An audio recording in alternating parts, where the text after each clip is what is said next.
We present Peter Sallis as Hercule Poirot in Hercule Poirot's Christmas by Agatha Christie. Dramatised for radio by Michael Bakewell.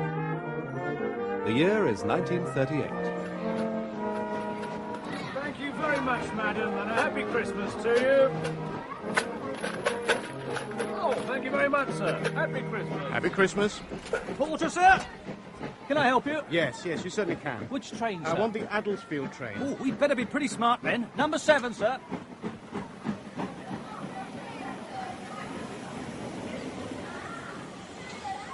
Train's pretty crowded. Not a seat anywhere, sir. I'll have to put you in the corridor, I'm afraid. Well, that's all right. At least there's a pretty girl for you to look at in that compartment. Oh, thank you, sir. Merry Christmas.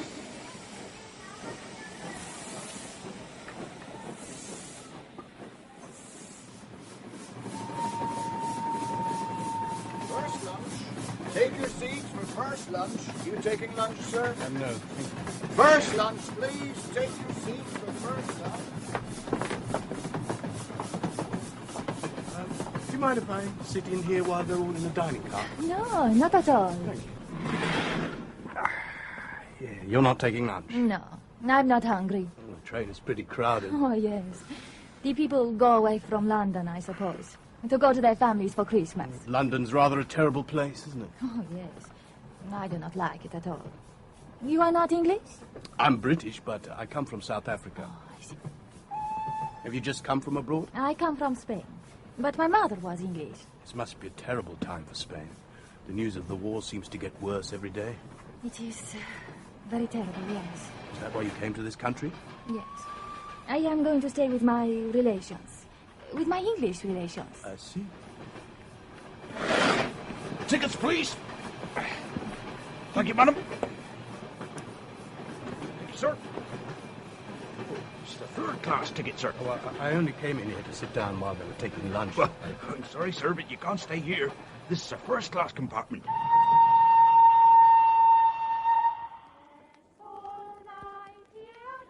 Are the children from the village? Yes, the second time today, sir. The footman would see to them. Good. Mustn't let the seasonal spirit get out of hand. But I do want this to be a real family Christmas, Tressilian. Indeed. I can't look forward to many more at my age. I want to see all my children around me. And I fancy that may mean a few unpleasant surprises for some of them. Has Mr. David said when they are arriving? I believe not, sir. No. Must be years since he last set foot in this place. Always got on my nerves with his art and his music and his dreamy, moonstruck ways. But he was his mother's darling. I couldn't stand him, any more than I could stand her. I just can't bear the thought of going back there. That great, gloomy, unforgiving house. I hated every moment I spent there. When I think of all that Mother suffered... Yes, dear. She was so patient, Hilda, lying in pain but enduring everything. And when I think of my father bringing all that misery into her life, humiliating her, boasting of his love affairs, unfaithful to her time and time again and never even troubling to conceal it, he broke her heart, he killed her. I decided then I couldn't go on living under his roof. I'm sure you did right, David. I can't think how Alfred stands it, how he has stood it all these years. But Father could always twist him round his little finger. But you escaped. I escaped. And now he wants us to go back there for a family Christmas. What's he up to? But does he have to be up to anything? Your father's growing old, David. He's a lonely old man who's beginning to feel sentimental about his family. At any rate, David didn't go and marry a girl 20 years younger than himself like that fool George. When's Mr. George coming, Tressilian? We have not yet heard, sir. Old before his time. Nothing but a pompous windbag. I'd have thought there were enough like him in Parliament. The honourable member for Westeringham, God save us. Well, I think it is my duty to go, Magdalene. Oh, darling, don't be a hypocrite. It'll be perfectly ghastly. Moreover, it will enable us to put the servants on board wages. Christmas is always expensive and we need the money. Oh, George, don't fuss. So you're always worrying about money. Well, someone has to worry. Oh, turn that darn thing off, won't you? Oh, it's absurd to pinch and scrape in all these little ways. Why don't you get more money out of your father? But he does give me a very handsome allowance. George, you're not a child. You're middle-aged. He ought to settle some money on you outright. No, but that's not his way of doing things. But he's a millionaire twice over. What's going to happen when he dies? Well, I should imagine that the bulk of it will go to Alfred and myself. And your brother David? No, well, Father always said he would cut him out of his will. And, of course, there's Harry. Harry? Who on earth's Harry? My brother. I never knew you had another brother. We never mentioned him. He was a thoroughly bad lot. Now, what is it, Magdalene? What are you laughing at? Oh, I was only thinking how funny it was that you, of all people, should have a disreputable brother. You're so respectable. I should hope so.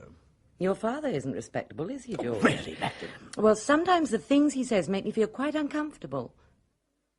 Mind you, if I were a few years younger, I'd certainly take a lively interest in that young woman. Where are Alfred and Lydia? They are on the terrace, sir. Oh, pretty cold day to be out on the terrace, I'd have thought. Mrs. Lee is attending to her gardens, sir. Her gardens? Yes, she has constructed miniature gardens in the old stone sink, sir. There's an Italian garden, I think, and a rather pretty little Japanese one, you know, with bridges made out of plasticine. Good God. I thought she was supposed to be a woman of breeding. Well, I've got a little surprise for that precious pair. Send Horbury to me. And this is a new one, isn't it? What's it supposed to be? It's the Dead Sea, Alfred. Do you like it? It's rather arid, isn't it? Well, it's dead, after all. It's my contribution to our sentimental family Christmas. God knows why your father is insisting on dragging all these people down here. It'll only cause trouble. Why do you have to give in to him all the time? He expects to have his own way. Naturally, since he always has had it. Father expects to come first. He's very good to us, remember? You mean financially? Well, he never grudges us money. You can spend what you like on clothes and on this house, and the bills are paid without a murmur. Yes, and in return he expects us to be his slaves. We have no lives of our own, no independence. I wish you wouldn't talk like that, Lydia. The old man is very fond of you. Well, I'm not at all fond of him, and he knows perfectly well I don't like him. Lydia. What is it, Horbury? It's Mr. Lee, madam. He asked me to tell you that there will be 2 more guests arriving for Christmas, and would you have rooms prepared for them? 2 more guests? Yes, madam. Another gentleman and a young lady. A young lady? That's what Mr. Lee said, sir. Oh, tell him we'll be up to see him directly. Very well, madam. How I dislike that man. He creeps about the house like a cat. One never hears him coming or going. To tell the truth, I don't like him much either. But it's not so easy to get a good male nurse. And Father likes him, that's the main thing. Do you know what I think, Alfred? What? I think your father's been bored lately, and I think he's planning a little diversion for himself. Now guess who's coming for Christmas? I'll bet you a fiver you won't get the answer. Horbury said you expected a young lady. And that intrigued you? Yes, I dare say it did. Pilar will be arriving any minute now. I gave orders for the car to meet her. Pilar? Pilar Estravados, the child Jennifer had by that frightful Spanish artist. Now that Jennifer's dead, I want to see my only grandchild. She's my flesh and blood, and she's coming to live in my house. Oh, it's going to be a grand Christmas. All my children round me. Well, there's your clue to the other visitor, Alfred. All my children. Guess, boy. Harry, of course, your brother Harry. But I thought he was dead. What, he alive and kicking? You're having him back here? Ah, the prodigal son. Yes, you're right. We must kill the fatted calf, Alfred. We must give him a great welcome. But he treated us all disgracefully. If he hadn't got us all into such a mess, I'd have been able to go into the army. Christmas is the season of forgiveness, Alfred. I never dreamt that he'd come within these walls again. Well, I rather fancy he'll be in them for some time. He's coming home to stay. What? But we must let bygones be bygones, mustn't we, Lydia? I see you've thought a good deal about Christmas this year.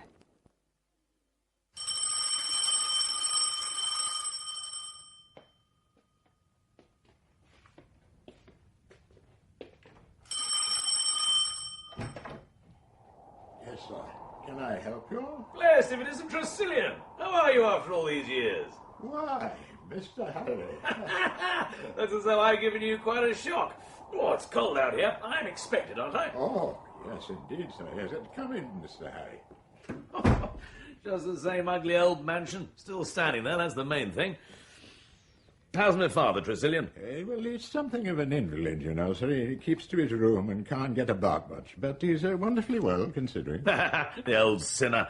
And how's my dear brother Alfred? Oh, he's very well, sir. Yes. Looking forward to seeing me, eh? I expect so, sir. I don't. I bet it's given him a nasty jolt, my turning up. Well, if you will just come into the drawing room, sir, I will see if I can find Mrs. Alfred. That's fine by me. All the old exhibits in their place, I see. I don't believe anything has changed since I went away 20 years ago. Good Lord! Are you my father's seventh and most beautiful wife? I am Pilar Estravados. And you must be my Uncle Harry, my mother's brother. Oh, so that's who you are! Jenny's daughter! Why did you ask me if I was your father's seventh wife? Has he really had 6 wives? No, he's only had one official one, though quite a lot else on the side. Well, Pilar, really gives me quite a turn to see something like you blooming in this mausoleum. How do you do, Harry? I'm Lydia, Alfred's wife. Ah, how do you do, Lydia? How does it look after all these years? Oh, pretty much the same. And the rest of the family, are they well? Didn't you know? They're all coming here for Christmas. Regular family reunion. What's come over the old man? He must have changed. Perhaps. Why, if it isn't Alfred? Hello, Harry. Funny to be here again. I expect so, yes. A good many years since you, got out. Yes, Alfred. I'm glad I've come home. Yes, I suppose you could say I've been a very wicked man. All men are wicked. The nuns say so. And that is why one has to pray for them. And they say you repent when you get old. That's bunkum. I don't repent. And I tell you, I've done most things. I've cheated and stolen and lied and women. Oh, always women. Someone told me the other day of an Arab chief who had a bodyguard of 40 of his sons, all roughly of the same age. I don't know about 40, but I bet I could produce a very fair bodyguard if I went about looking for the brats. Now, what do you think of that, Pilar? Are you shocked? Why should I be shocked? Men always desire women. My father, too. That is why wives are so often unhappy, and why they go to church and pray. I've had a good life, a very good life. But it's a long time since I've seen anything so young and beautiful. I want to show you something. Help me up. Something I bet you've never seen in your life before. I'll just get them out of the safe. Now, do you know what they are? Diamonds, child, diamonds. But they are little pebbles, that is all. They're uncut diamonds. That's how they are when they're found. Why do you not have them cut and made beautiful? Because I prefer them like this. They take me back to the old days in South Africa. Old Eb Farr. Well, who can that be? It's too early for George, surely.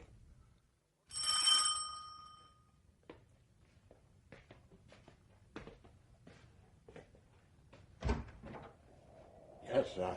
Can I help you? Is this where Mr. Simeon Lee lives? Yes, sir, yes. I'd like to see him, if I may. Ah, well, Mr. Lee is an invalid, you see, sir. He doesn't see many people now. Still, I'd be grateful if you could tell him I'm here. Could you give him this letter? So, you're Eb Farr's boy.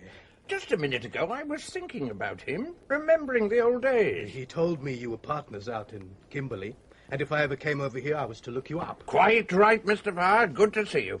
Now, this is my granddaughter, Pilar Estravados. How do you do?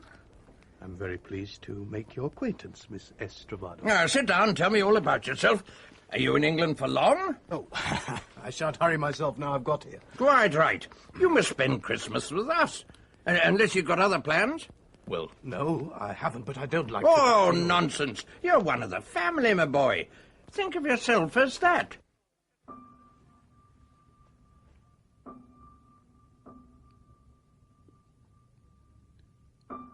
I've been looking for you everywhere, David. What are you doing all by yourself in here? This was her piano. It's frightfully cold in this room. That's her chair. The chair she always sat in. Just the same. Do come out of here, David. It's so cold. It's still perfectly tuned.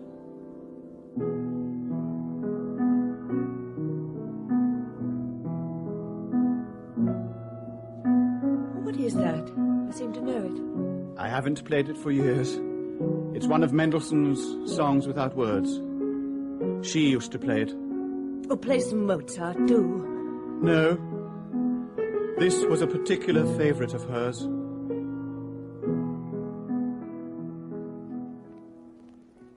listen, Horbury. I want the whole family to come up here after lunch, everybody. Yes, sir. And when you bring them along, make plenty of noise. I want to know when they're coming. And leave this door open. I don't understand all the fusses about her.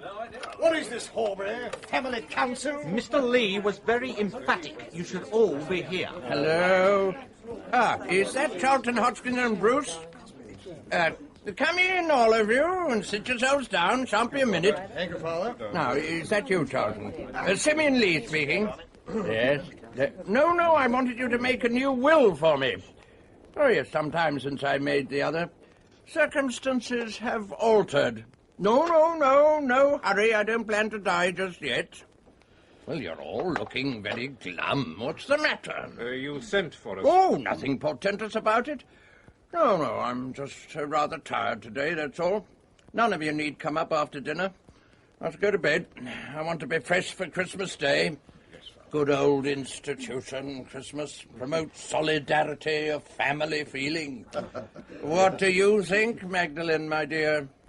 Oh, yes. Now, let me see. Before George, you lived with a retired naval officer. Your father, I think you said. Don't suppose you made much of Christmas then. It needs a big family for that.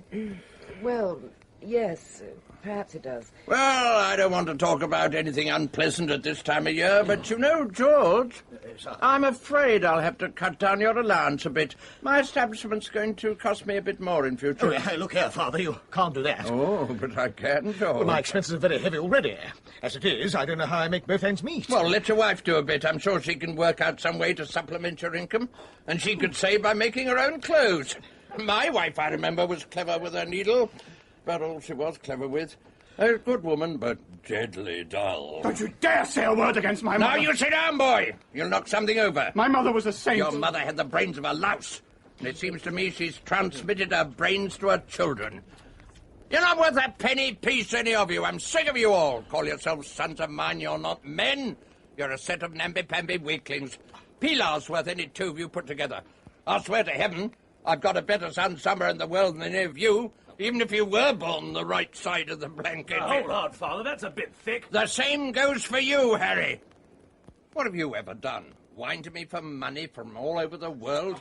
I tell you, I'm sick of the sight of you all. Go on, get out, all of you! George, we are not coming here again. It's absolutely terrible the way you let Just very old. Can't you do something? Well, and what is keeping you, Hilda?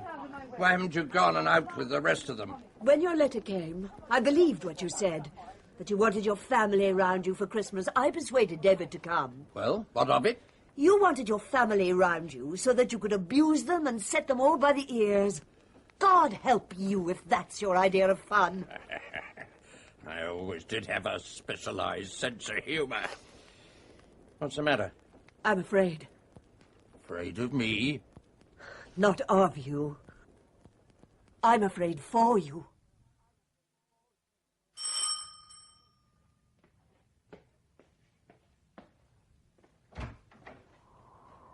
Superintendent Sugden. Oh, now what can we do for you, sir? Oh, I've come to see Mr. Lee about a contribution to the police orphanage. He is expecting me. Ah, well, then I'll take you up there, sir. Who was that at the door? I was the police. Mind what you're doing. All these years I've had the washing of those cups and never one broken, and now what do? You come along touching things you've no business to touch, and look what happened. I'm sorry, Mr. Tressilian, I don't know how it happened. What do the police want? Collecting for the police orphanage. Oh, nothing but begging this time of the year. Well, bye now, Mr. Tressilian. I'm off to the pictures. Oh, I see. Yeah, well, enjoy yourself. Oh, anything be better than looking after that gloomy lot. Right Merry Christmas they're going to have.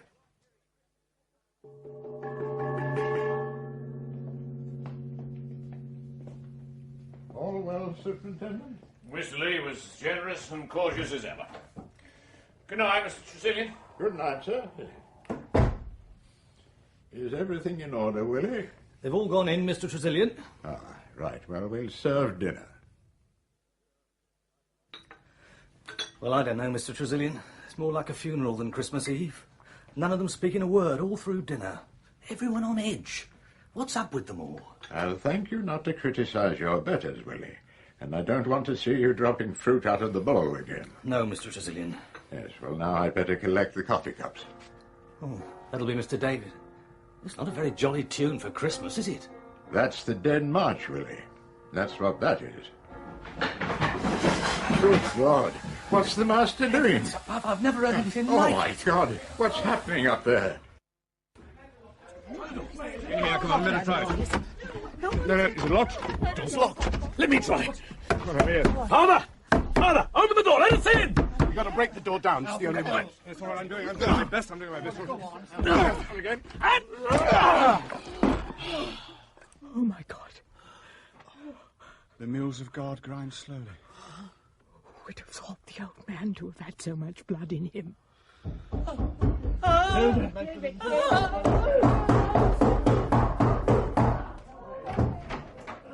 Thank the Lord you've come, Superintendent. I was just ringing for the police. Why wouldn't anyone open the door? What's going on here? It's old Mr. Lee, Superintendent. He's been done in. Nothing must be touched. Now remember that. Touch nothing till the police arrive. That's most important. Excuse me, sir. If I could just come through. Ah, Superintendent, thank God you've got here so quickly. What's happened? My father has been killed and murdered. Magdalene, pull yourself together. Will everybody kindly leave the room except Mr. Alfred and Mr. George Lee? That's right, Superintendent. Excuse me, miss. Nothing must be touched or disturbed. Of course not. She understands that. I was speaking to the lady, sir. You picked up something from the floor as I came in, didn't you, miss? I did. Yes, I saw you. So please give it to me. It's in your hand now. Here. Thank you. Soda? Oh, a little. Thank you. Oh, it's good to see you here, Poirot. Particularly when we've nothing to do with ourselves in front of a blazing log fire. Nothing like a wood fire, I always say. Yes. At any rate, we shall be safe from crime during your stay. Oh, come, Colonel, even my reputation. No, Poirot. Christmas time, the season of peace, good cheer, and goodwill. Oh, the British, they are so sentimental. Well, what if we are? What if we do like the old days, the old traditional festivities? What's the harm? Oh, there is no harm. But let us for a moment examine the facts. At Christmas, families who have been separated through the year assemble once more together. People who do not feel amiable are putting great pressure on themselves to appear amiable. If you dam the stream of natural behavior, mon ami, sooner or later the dam bursts and a cataclysm occurs. I never know when you're serious and when you're pulling my leg, Poirot. I am not serious. Not in the least am I serious. But all the same, it is true what I say. Artificial conditions bring about their natural reaction. Oh, excuse me. Yes, of course. Yes, Johnson here. Yes, Sugden, what is it? Simeon Lee? Good Lord. Yes, I'll be over straight away. Well, that's made me eat my words. A case of murder. On Christmas Eve. I must get over there as fast as I can. You wish that I should accompany you? Well, it seems a shame to ask you, but well, you know how it is. Sugden's a good man, painstaking, thoroughly sound, but well, he's not an imaginative chap. I'd like the benefit of your advice. Yes, of course. It's murder, right enough. No doubt of that. Mr. Lee's throat was cut. But there's something very odd about the whole matter. What do you mean? Well, I'd like you to hear my story first, sir. This afternoon at about 5 o'clock, I was rung up by Mr. Lee at Adelsfield Police Station. He seemed a bit odd over the phone. He asked me to come over and see him at 8 o'clock this evening, made a special point of the time.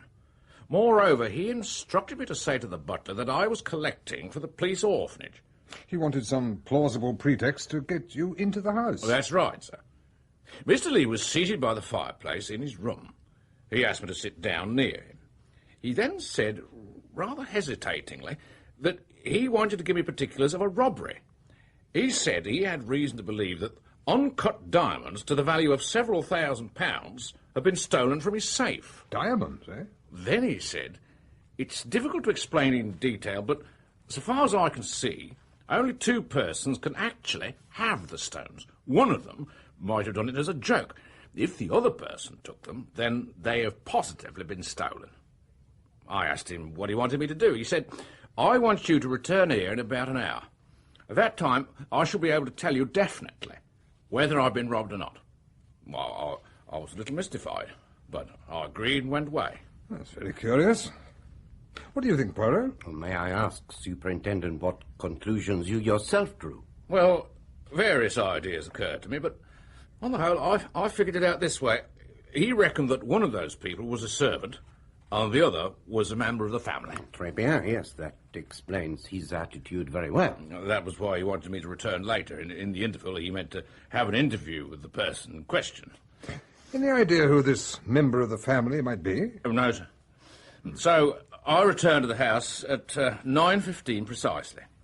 Just as I was about to ring the front doorbell, I heard a scream from within the house, and then a confused sound of general commotion.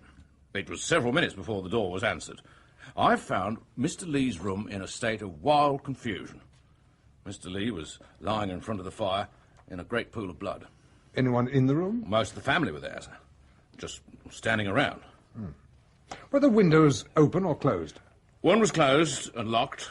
The other was open a few inches at the bottom, but it was fixed in that position by a burglar screw. It's stuck fast and hasn't been opened for years, I say.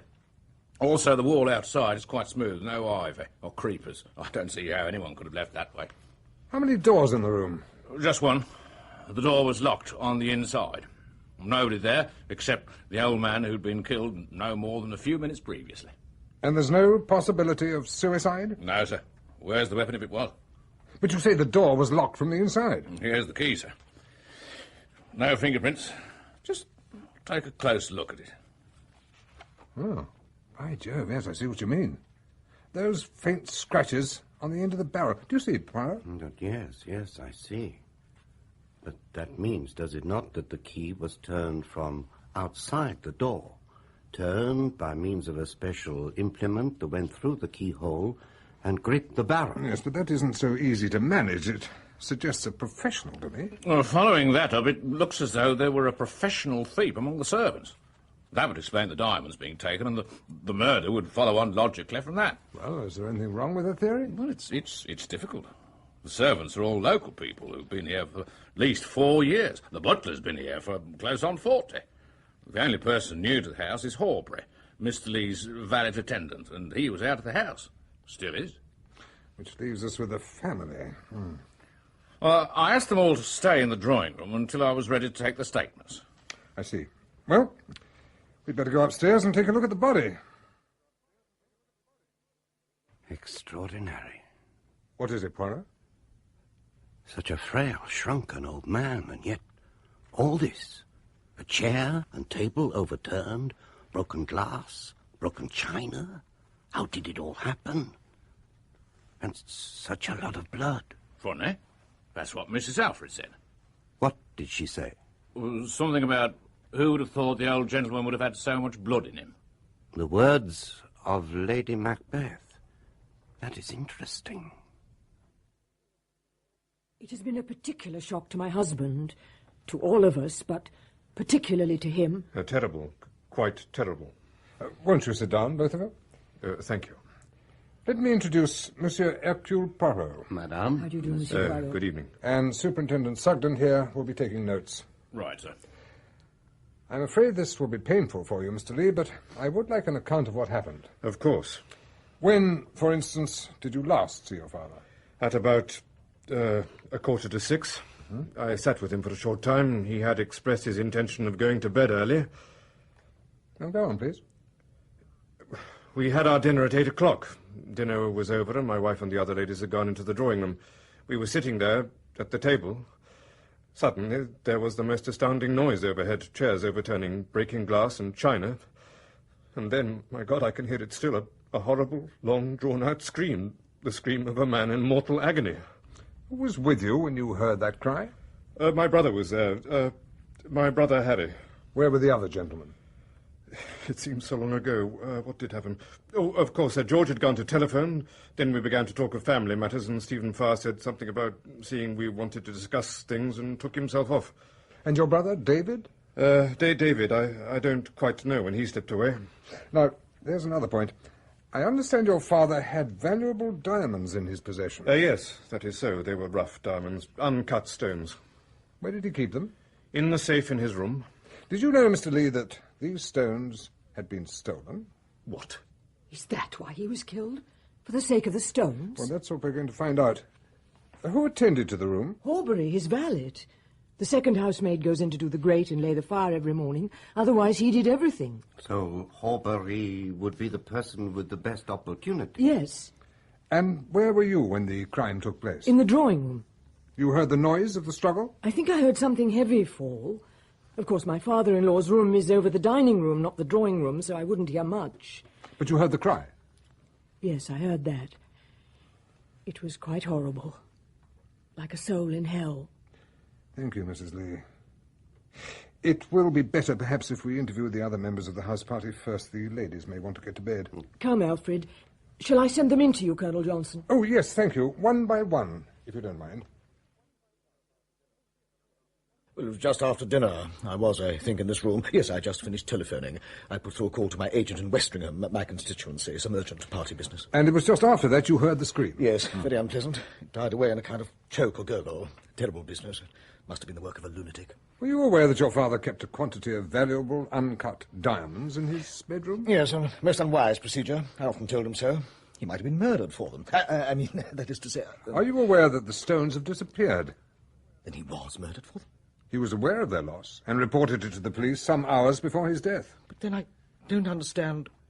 We, too, do not understand. The old man was delighted I'd come home. Pretty boring for him cooped up here with Alfred. My father had been a bit of a rip in his time. He was looking forward to my company. When did you last see your father this evening? After tea. He just had a row with Alfred about your humble servant. The old man was no end bucked with himself. He liked stirring up trouble.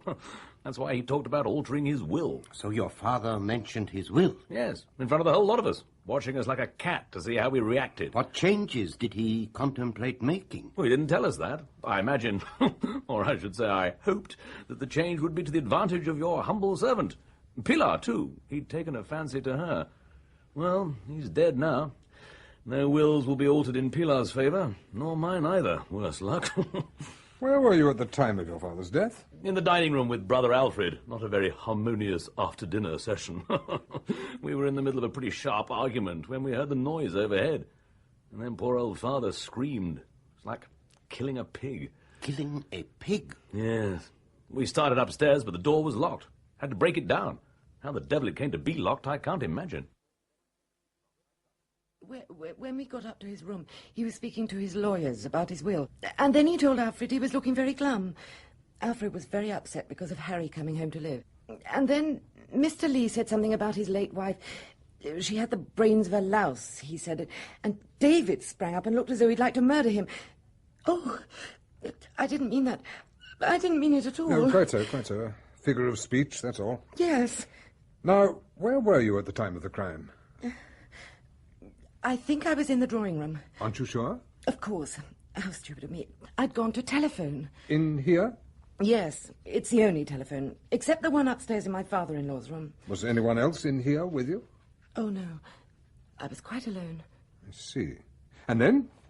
And then there was that awful scream. Oh, it was like a nightmare. I shall always remember it. Well, I think that's all for the present. Thank you. Well, we're getting at some of it now. George Lee was telephoning when he heard the scream. His wife was telephoning when she heard it. Now, which of them is lying? What do you think, Sugden?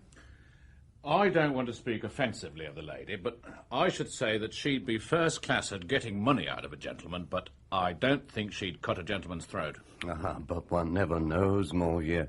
What do you think, Poirot? I would say that the character of the late Simeon Lee begins to emerge for us. It is there, I think, that the whole importance of the case lies, in the character of the dead man. I don't quite understand you, Mr. Poirot. I am telling you that because Simeon Lee was a certain kind of man. He set in motion certain forces which, in the end, brought about his death.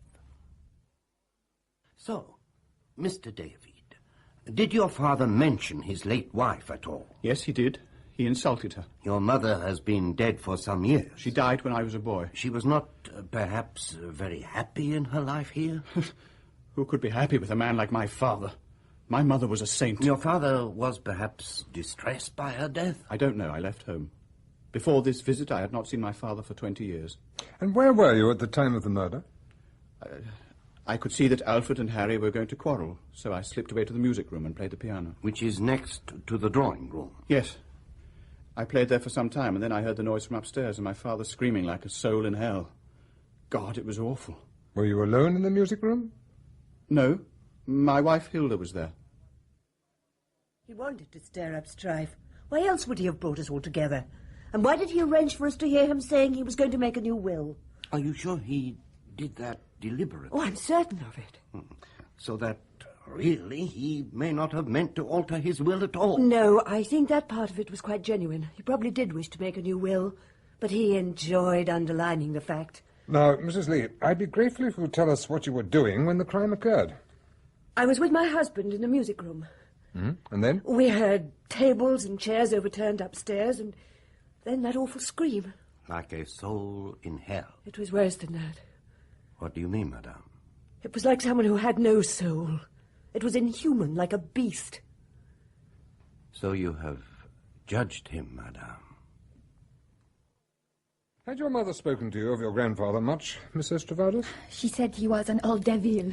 And what did you think of him? Of course, he was very, very old.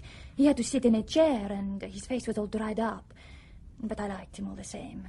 I think that when he was a young man, he must have been handsome. Very handsome, like you. Oh. Like Superintendent Sugden. Well. Did your grandfather ever tell you that he had diamonds in the safe in his room? Yes, he showed them to me. But they were not like diamonds. They were just like pebbles. Miss Estravados, did you know that those diamonds had been stolen? Stolen?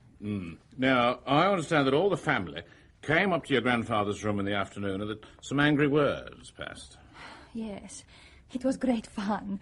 Grandfather made them so angry. You remember what was said? I am not sure. Grandfather said they were all no good. He said I was better than any of them. Where were you when the crime occurred? I went up to my room to do my face. I was going to dance again with Stephen, and far away I heard a scream, and everyone was running, and I went too. Did you go into the room? Oh, yes. Grandfather was lying in a great pool of blood. Did anyone say anything? David said such a funny thing. He said he mills of God. What does that mean?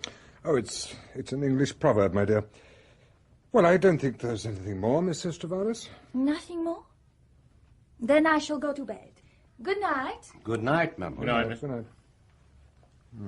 The mills of God grind slowly, but they grind exceeding small. And David Lee said that.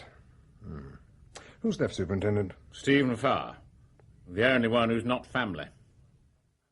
After the ladies had left the dining room, I stayed and had a glass of port.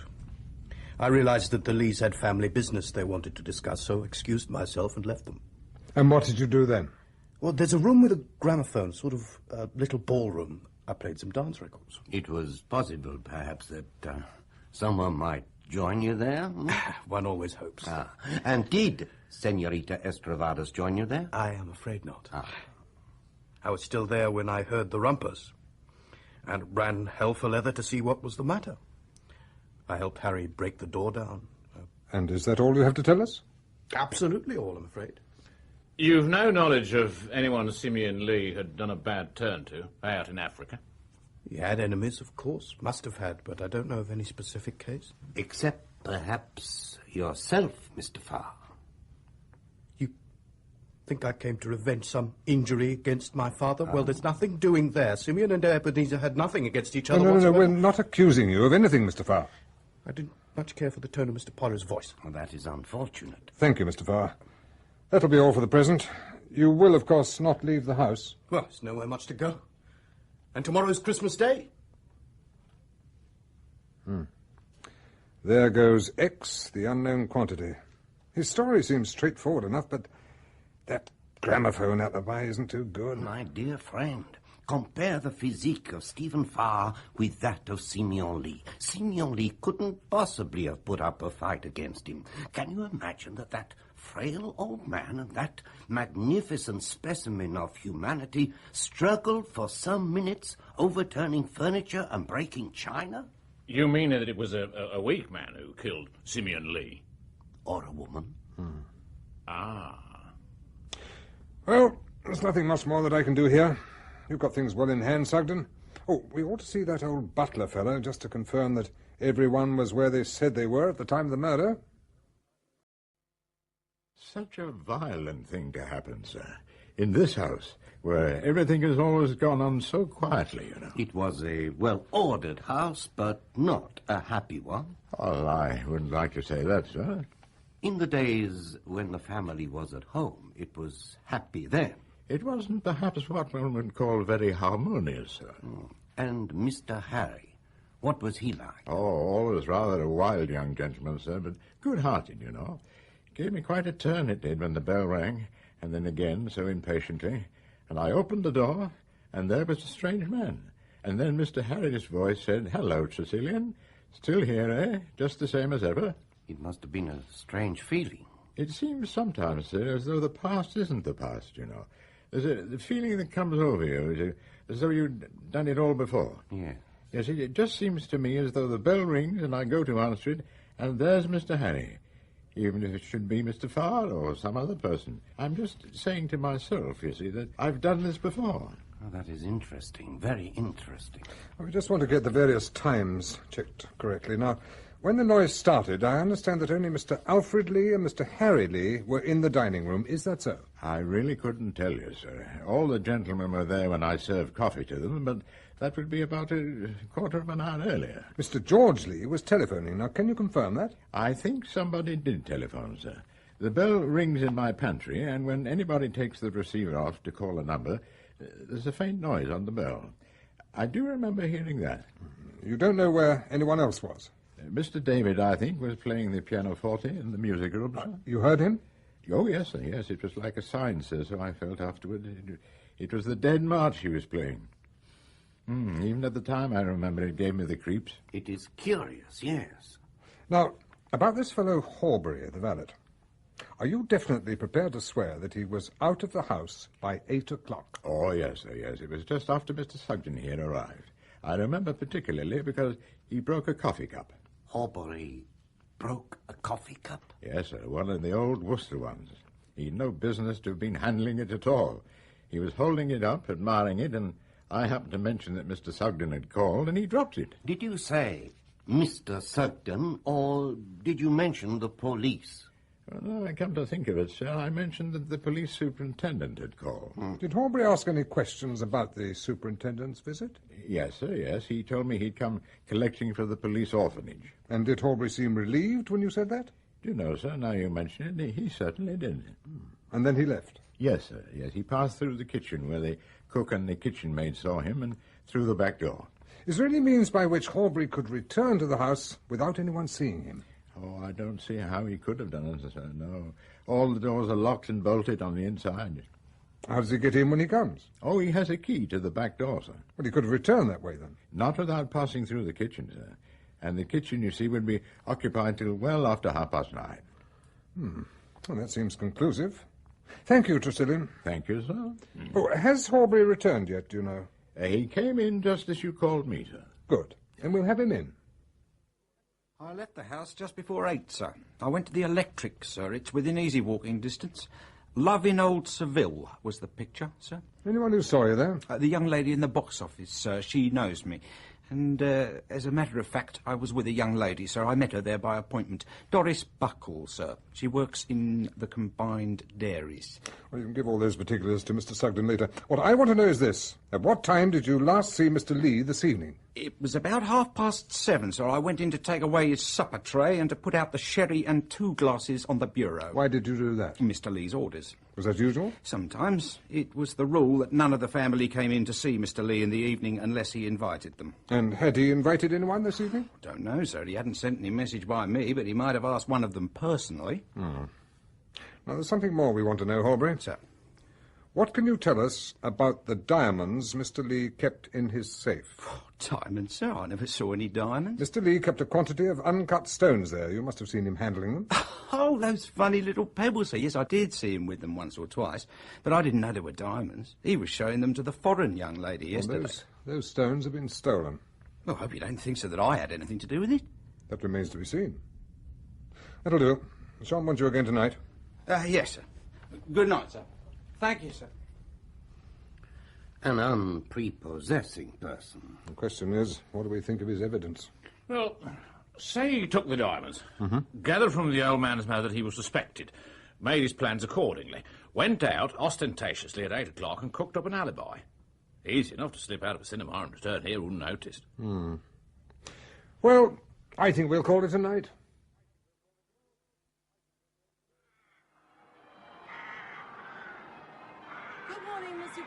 Ah, good morning, Mrs. Lee. It scarcely seems appropriate to say Merry Christmas, does it? Not here, at any rate. Well, they at least don't seem very concerned. Who, madame? Pilar and Mr. Farr walking down by the lake. She seems extraordinarily self-possessed. It's all very odd, isn't it? What is odd, madame? The way she turned up here, out of the blue. I believe that Mr. Lee had been searching for her for some time. He had been in correspondence with the vice-consul at Alicara, where her mother died. You know, Monsieur Poirot, there's some story connected with Jennifer's husband, Estravados. Something about him stabbing a man in a cafe in a brawl over a woman. He died quite soon afterwards. George feels the family ought to have been told more about the girl's antecedents. After all, if her father was a criminal... And the Spanish are cruel, aren't they? All those bullfights. You are saying that, in your opinion, Senorita Estravados cut her grandfather's throat? Oh, no, Monsieur Poirot. I never said anything of the kind. Well, perhaps you did not. But I do think that she is, well, a suspicious person. The furtive way she picked up something from the floor of the room last night, for instance. She picked up something from the floor? Yes. As soon as we got into the room, she gave a quick glance round to see if anyone was looking and then pounced on it. But the superintendent saw her, I'm glad to say, and made her give it up. What was it she picked up? Do you know, madame? No, I wasn't near enough to see. It was quite small. Ah, but here's Mr. Sugden. He'll be able to tell you. I'd better see if I can help Lydia in any way. I suppose we must make some attempt at Christmas lunch. Good morning, Mr. Poirot. Ah. I won't say Merry Christmas. No, please. Are you making any progress? Aubrey's alibi is holding water. The commissioner at the cinema saw him go in with the girl and saw him come out with her at the end of the performance and seemed positive he couldn't have left and returned during the performance. The girl swears he was with her in the cinema all the time. I hardly see, then, what there is to say. Well, that's just it. It brings us right back to the people in the house. Clearly one of them did it, but which? You have no new data? Yes, I've checked up on the telephone calls. Mr. George Lee put through a call to Westringham at 2 minutes to 9. That call lasted under 6 minutes. Ah. Just so. Moreover, no other call was put through to Westringham or anywhere else. Ah, very interesting, yes. Mr. George Lee says that he has just finished telephoning when he hears the noise overhead. But actually, he had finished telephoning nearly 10 minutes before that. Mrs. George Lee says that she was telephoning, but actually she never put through a call at all now. What were they doing? Oh, I noticed you were talking to her just now. You are in error. I was not talking to her. She was talking to me. And what does she have to say? She wanted to draw my attention to the un-Englishness of the crime and possibly criminal nature of the father of Senorita Estravados, and the fact that she had furtively picked something up from the floor last night. She told you that, did she? Yes. What was it she picked up? Well, if you can make anything out of it, I'll retire from the police force. Show it to me. There you are. piece of rubber and a small wooden peg. What do you make of it? This little piece of stuff might have been cut from a sponge bag. It was. It comes from a sponge bag in Mr. Lee's room. Somebody cut a small triangular piece out of it. Mr. Lee might have done it himself, for all I know.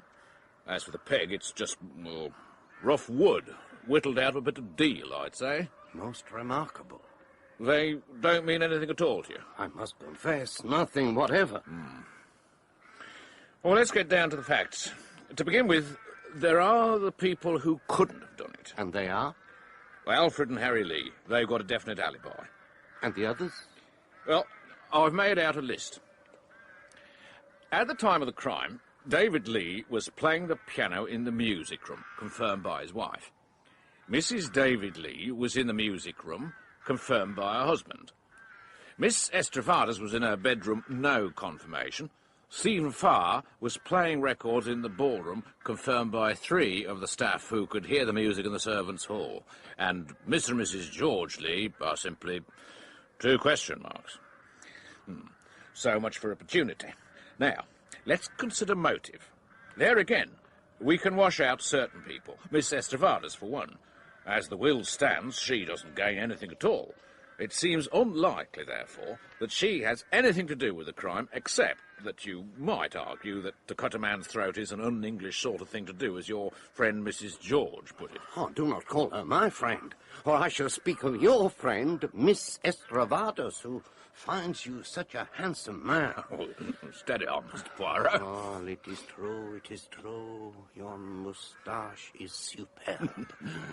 Tell me, do you use for it a special pomade? Good Lord, no. Just grows. Oh, you are favoured by nature. Every night I have to use the pomade.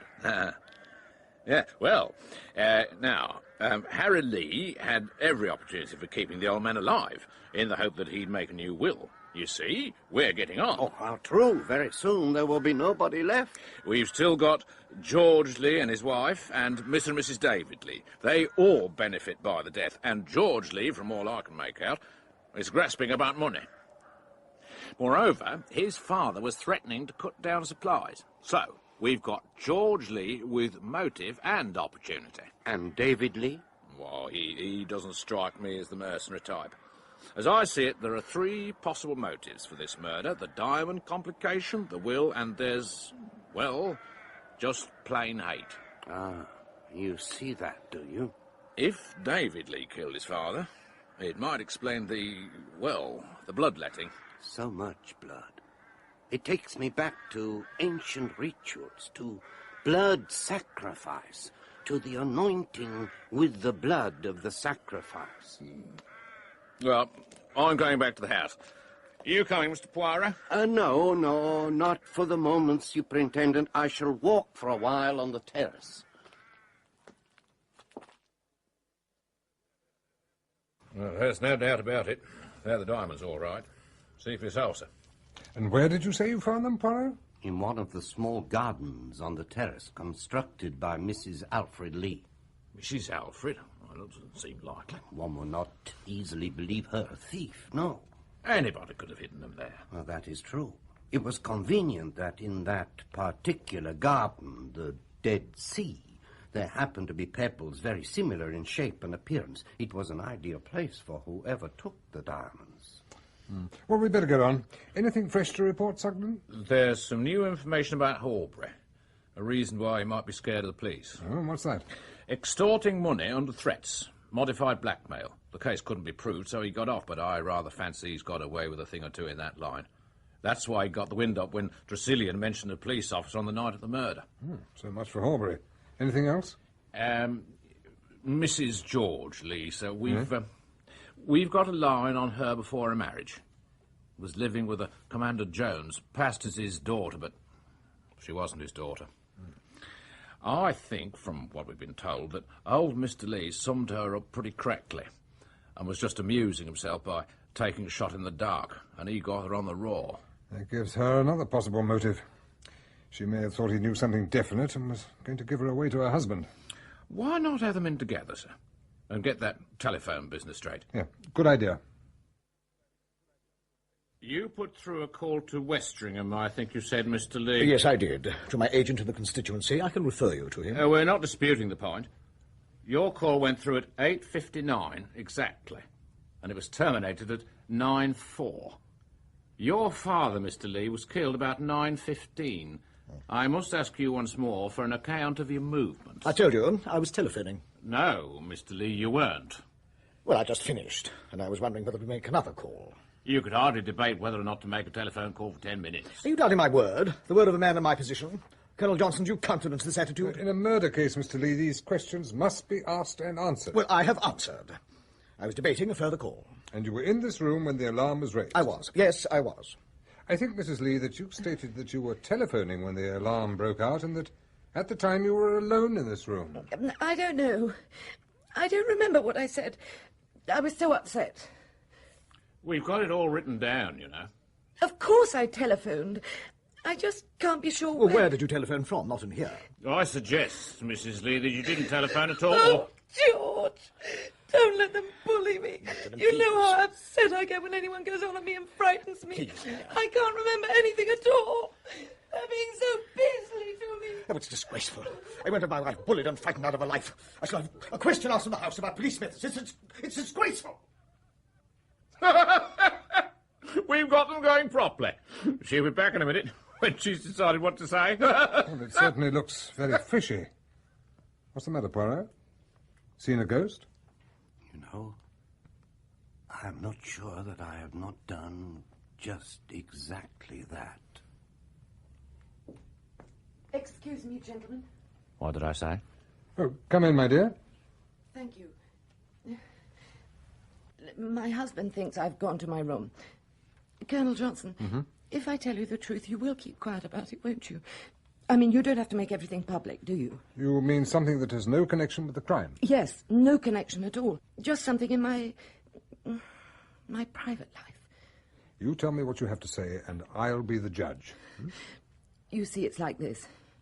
There's somebody... I wanted to telephone somebody last night. A man. A friend of mine. And I didn't want George to know about it. So I went to the telephone after dinner when I thought George would be safely in the dining room. But when I got here, I heard him telephoning, so I waited. Where did you wait, madame? Well, there's a place for coats and things behind the stairs. I slipped back there where I could see George come out of this room. But he didn't come out. And then all the noise happened, and Mr. Lee screamed, and I ran upstairs. So your husband did not leave this room until the moment of the murder? No. And you yourself, from 9 o'clock to 9:15, were waiting in the recess behind the stairs? Yes, but I couldn't say so, you see. It's been very, very awkward for me. You do see that, don't you? Yes, it was certainly awkward. I'm so relieved to have told you the truth. And you won't tell my husband, will you? I'm sure I can trust all of you. Well, it might have been like that. It's a perfectly plausible story. On the other hand... It might not. We just don't know.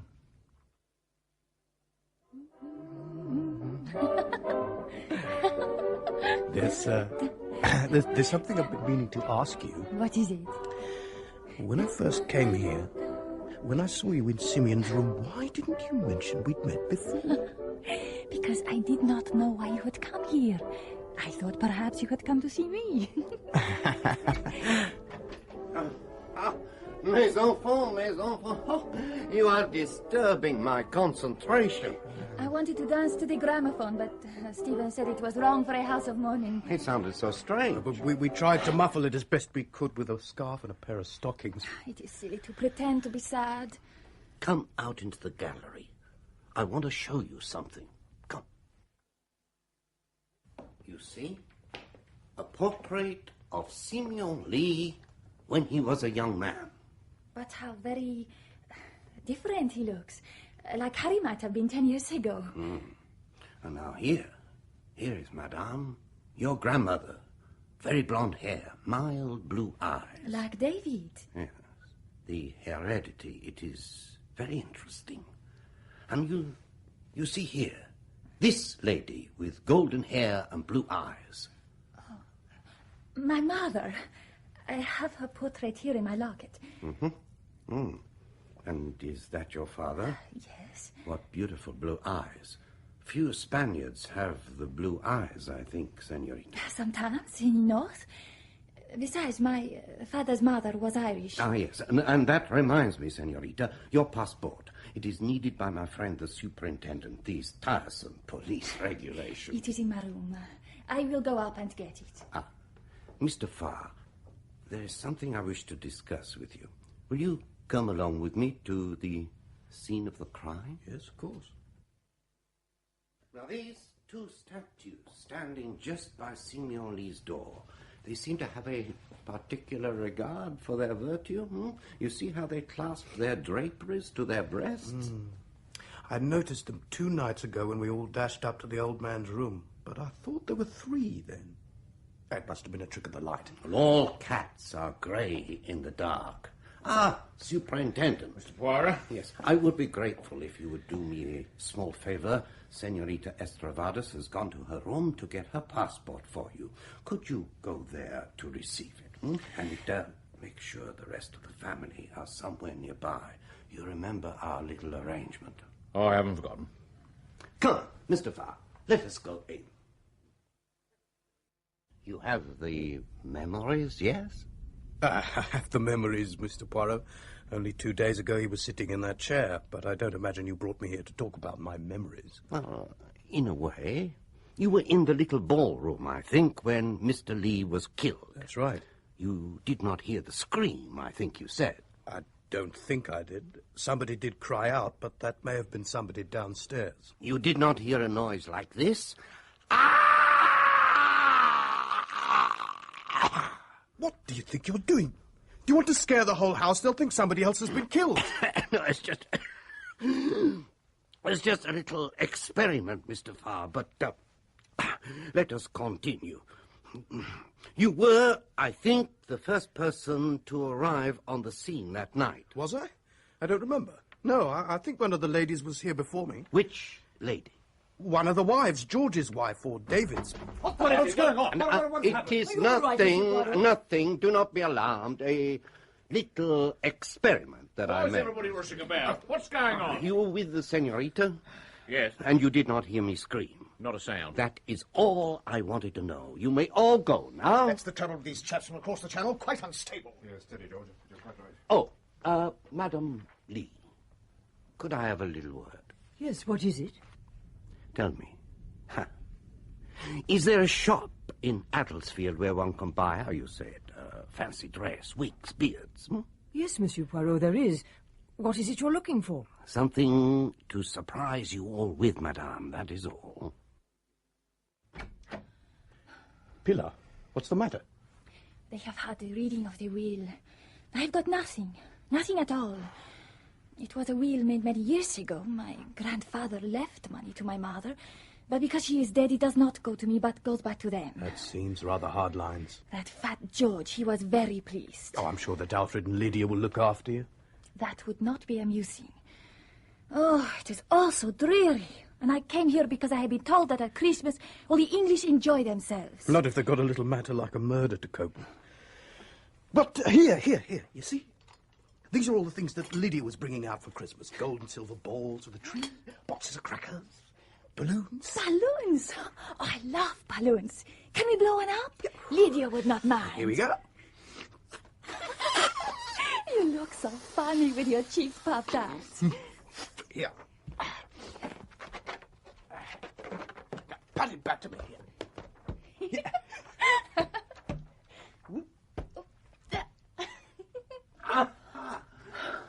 So, you play les jeux d'enfants. It is pretty, that. It is gone. Poor balloon. So that is what I picked up on my grandfather's floor. He too had a balloon, only his was a pink one. What is the matter, Monsieur Poirot? Nothing, senorita, nothing at all. Lunch is just ready, Mr. Farr. Oh, Pilar, my dear. Everything has been settled quite satisfactorily. Alfred will explain the exact details to you after lunch. Shall we go in? Mr. Poirot, I'd like a quiet word with you. Of course, Superintendent. I've received a cable from the South African police. Here. Ebenezer Farr's only son died 2 years ago. So now we know. Oh, indeed we do. But One thing I beg you. Do not question Mr. Farr until I give you the word. There is one more thing I need to do. Lydia, I have to talk to you. What's the matter, my child? I will not take that money. I am going away at once. Oh, my dear, Alfred must have explained it very badly. It's not in the least a matter of charity, if that's what's troubling you. It's a plain matter of right and wrong. In the ordinary course of events, your mother would have inherited this money, and you would have come into it from her. It's your right, your blood right. And that is why I cannot take it. I enjoyed coming here. It was an adventure. But now it has been spoiled. I am going away at once. No one is going anywhere at the moment, mademoiselle. There are a few questions that Mr. Poirot and I have to put to you. Tressilian said you wanted to speak to me. What is it? Sit down, Mr. Farr. We'll get to you in a moment. Senorita Estravados, I would like you to tell us where you were at the time of the murder. But I have told you. I was in my room. Yes, but you weren't speaking the truth when you told us that.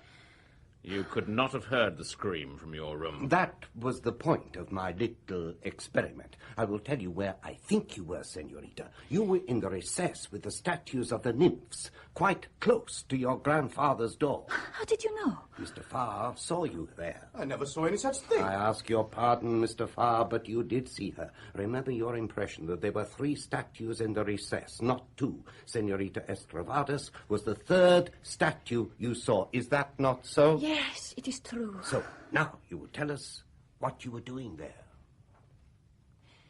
After dinner, I thought I would go up to see my grandfather. But when I turned into the passage, I saw someone else at the door. I did not want to be seen because my grandfather had said he did not want to see anyone that night. So I hid myself with the statues. Who was it you say you saw at the door? I don't know who it was. There was not enough light to see. But it was a woman. Very well, senorita. Sit down. The rest of the family will be here in a moment. We are going to have a little conference. Please, be seated, everyone. It won't take long. This is very irregular, Poirot. Getting everyone together like this? It is a little idea of mine. I wish to share with everyone the knowledge that I have acquired. I shall then invite their collaboration, and so we shall get at the truth. Now, to begin with, Superintendent, you have an explanation to ask of Mr. Farr. Well, I should have preferred a less public moment. However, Mr. Farr, we received this cable from South Africa a little while ago. Perhaps you can explain it. I see what you mean. It's pretty damning, isn't it? Is that all you've got to say? You understand there's no obligation You on you needn't to... caution me, Superintendent. I'll give you an explanation. It's not a very good one, but it's the truth. Oh, please, enlighten us. I'm not Ebenezer Farr's son, but I did know both son and father quite well. My name is actually Stephen Grant. I arrived in this country the other day for the first time in my life. I knew this was where Simeon Lee lived and that he had been Ebenezer Farr's partner. Go on. Well, the idea occurred to me to come here and pretend I was Eb's son. As you now know, he had died 2 years ago, but I remembered old Eb saying he had not heard from Simeon Lee for many years, so I thought I'd risk it.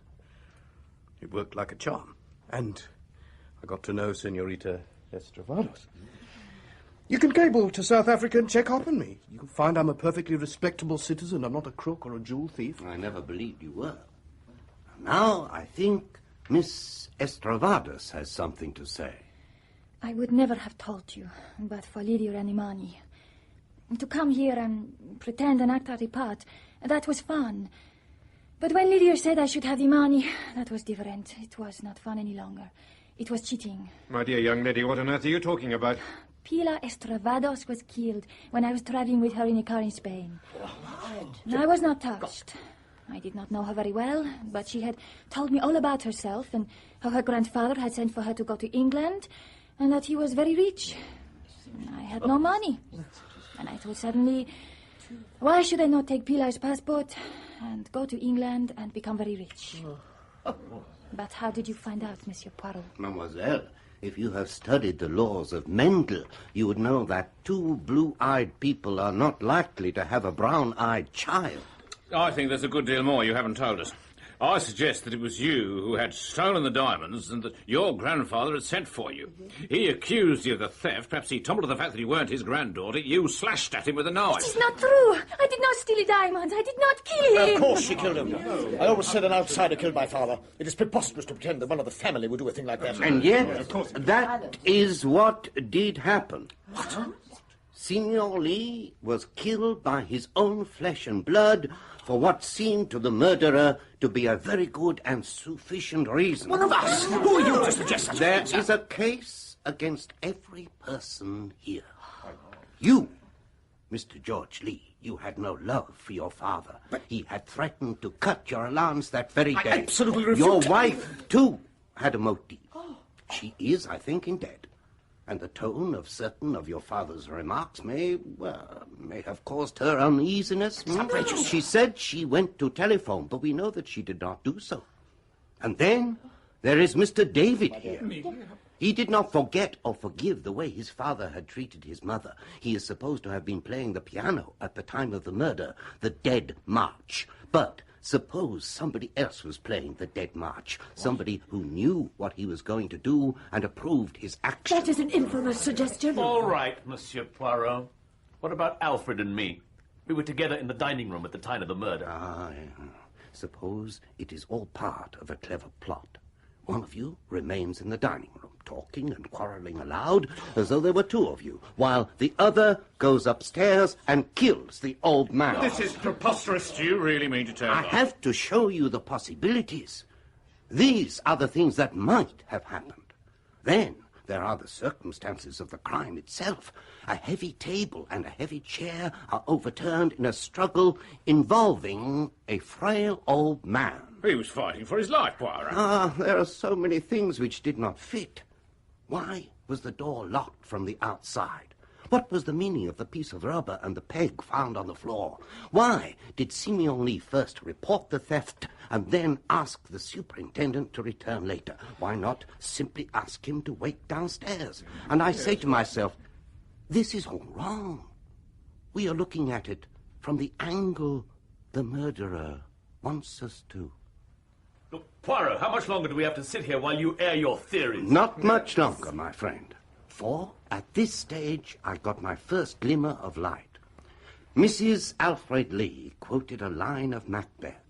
Who would have thought the old man to have so much blood in him? And there was too much blood, a crime of blood. It is Simeon Lee's own blood that rises up against him. The second valuable clue came from Tresillian. You remember what you said about answering the door? That it had all happened before. Now, yes, why did you have that feeling? Look at Mr. Harry Lee and Stephen Farr, and you will see why. They are astoundingly alike. That was why opening the door to Stephen Farr was just like opening the door to Harry Lee. Now, you remember that outburst of Simeon Lee, that he would swear he had better sons born the wrong side of the blanket. Simeon Lee had not only his legitimate family in his house, but an unacknowledged and unrecognized son of his own blood. Look, Mr. Poirot. And that was your real reason for coming here, wasn't it, eh? You were coming to see what kind of a man your father was. Yes. I've always wondered. Mother spoke about him sometimes. It grew into a kind of obsession with me. I wasn't going to let him know who I was. I just wanted to see the man who was my father. Lord, I've been blind. I can see it now. So, Miss Estravados, or whatever her real name is, was lying. It wasn't a woman she saw standing outside the door. It was you. And she didn't want to give you away. No, you're wrong. It was me she saw. You, madam? Yes, I thought so. I was frightened. David playing the Dead March. I knew I shouldn't have insisted on her coming here. I meant to go and tell Mr. Lee that we were going to leave at once. I went up to his room and knocked on the door. And I heard a sound inside the room. Tables and chairs overturned, and that one last horrible cry. I couldn't move. And then the others came along, and they broke the door down and found Mr. Lee. But There was no one else there, and no one had come out of the room. And all this time you have said nothing? I thought you'd think it was I who killed him. No, you did not kill him. His son killed him. I swear before God I never touched him. Not you. He had other sons. What are you driving at, for goodness sake? No wonder poor Tresillian felt confused when he answered the door not to 2, but to 3 men who resembled each other closely, who at a little distance could pass for each other. Yet the similarity was not always easy to see, for the third man had a moustache. But apart from you, Monsieur Poirot, the only man who has a moustache is... All your life, Sugden, you've resented the wrong your father did you. I think you determined long ago to kill him. A police superintendent has a grand opportunity of committing a murder and getting away with it. What? You're mad! I was outside the house when he was killed. No. You killed him before you left the house the first time.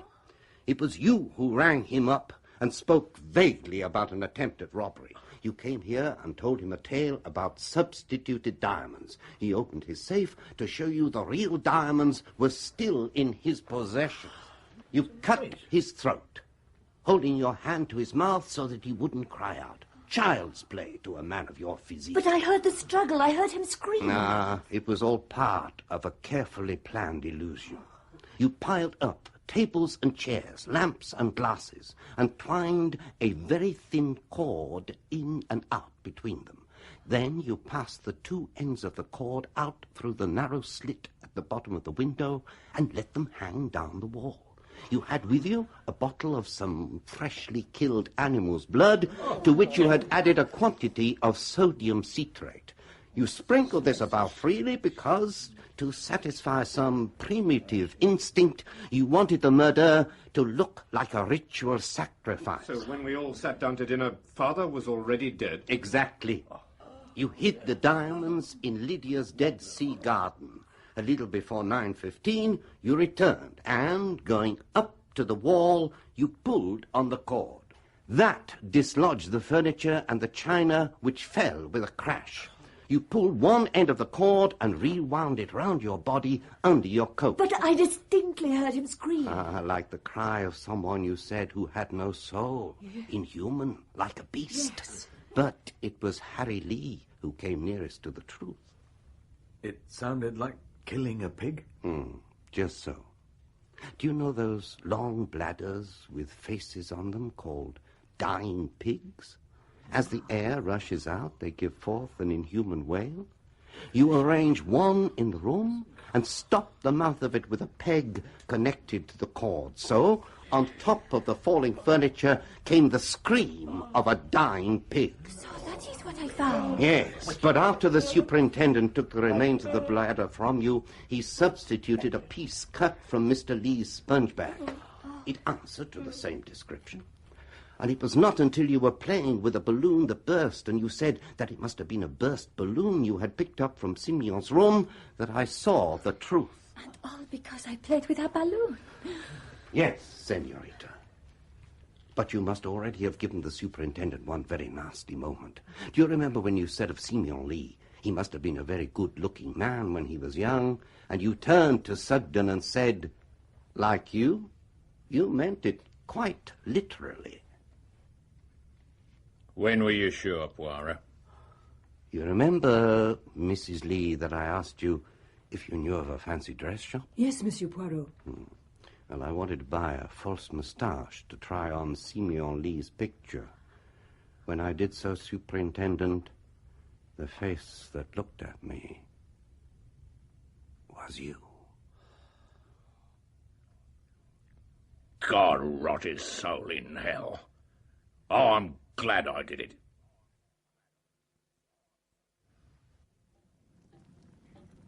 God bless my soul. My best man. What's the police coming to? Even policemen have private lives. Sugden was a very proud man, and a very patient one. He must have nursed his vengeance for a long time. Well, At least one good thing came out of it. Pilar is going to marry Stephen. That rounds things off nicely. The triumph of love. Yes, but there is one thing that still puzzles me. What was George Lee doing after he telephoned? Why wouldn't he tell us? He was having a look through his brother Alfred's papers. He was trying to find out how he stood financially. God bless my soul. Well, the fire's going well. I always say nothing like a wood fire. Pour moi, every time, the central heating.